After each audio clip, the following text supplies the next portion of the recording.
18-nji bölek hormatly Molla Ahmed Ahun Gurbanpur tagsyryň seniň galadyňy millet islah etsinmi bekar adam barmy diýip aýdan tahqirana sözleriniň jogabyysy. Şol sowtyny size ýollan şahsiýet bu tahririmi size yetişdirmedimi diýip.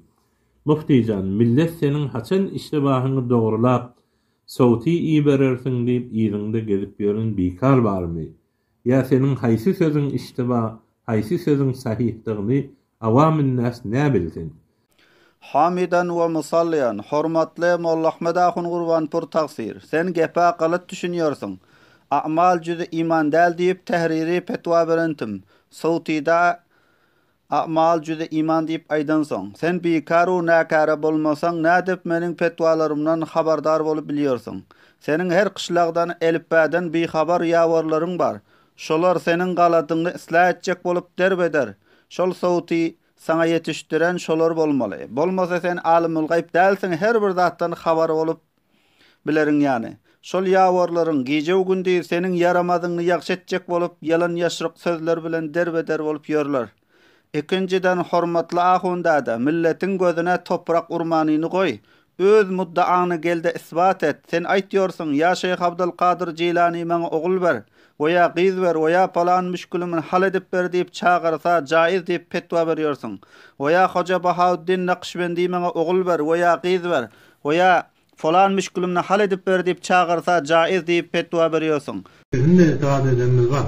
Ya Şeyh Osman Gazettin dadıma yetdiyse, matin doğulanıp baranda, Allah Teala'nın ruhuna ağır edip, dadıma yetdiyse deyetçi olmalı.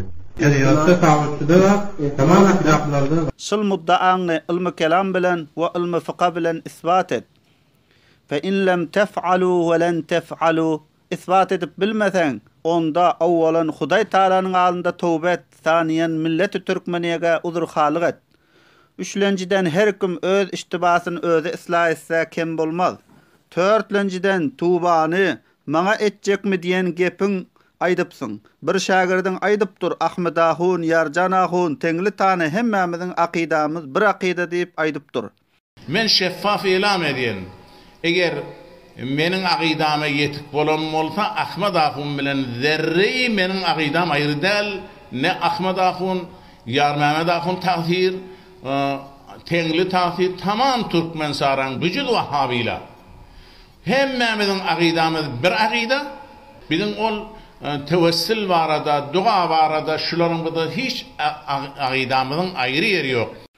Yarjan Ahun Peygamber aleyhissalamyň ruhuny hazır we nadir diýip aýdypdyr. Hafiz Amanullah sahip bilen munazara ilmi edende şol akydadan rücu etdiň. Meniň hazır we nadir akydam ýok diýip. Bir delil tapdym men hazır nazir bileýin. Ya Şeyh Osman Gazettin dadıma yetdiyse, matin doğulanıp baranda, Allah Teala'nın ruhuna ağır edip, dadıma yetdiyse deyetçi olmalı. Bir delil tapdym men hazır nazir bileýin. Ya Şeyh Osman Gazettin dadıma yetdiyse, matin doğulanıp baranda, Allah Teala'nın ruhuna ağır edip, dadıma yetdiyse deyetçi olmalı. Näme Hafiz Amanullah sahipga tövbe etdiň boldumy? Hormatly ahunda da gelsen öz mudda'any isbat et. Ilmi kelamdan, ilmi fıkhadan milletin gözüne toprak urmanyny goý. Goýa iştibalaryňdan tövbe et.